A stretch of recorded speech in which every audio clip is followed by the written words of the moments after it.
第一步，翻到有 QR Code 的那一面。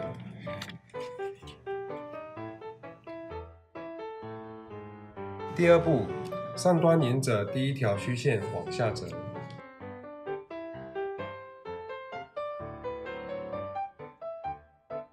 第三步，沿着虚线再折一次。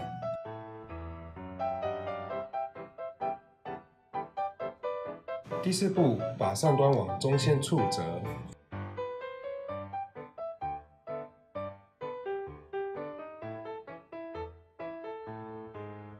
第五步，把飞机沿中线对折。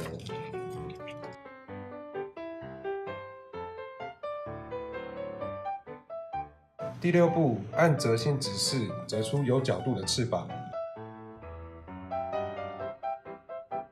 接着折另一侧。第七步，完成开南大学纸飞机。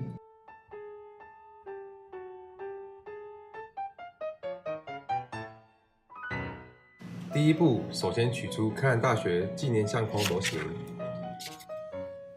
第二步，将模型四边依序沿着折线向内折。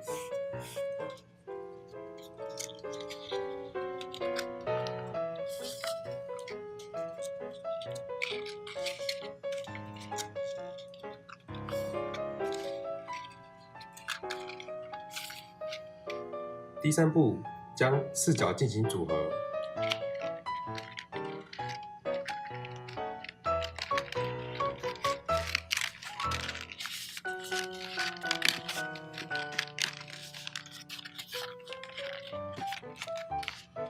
组合完成后，即可完成开南大学纪念相框。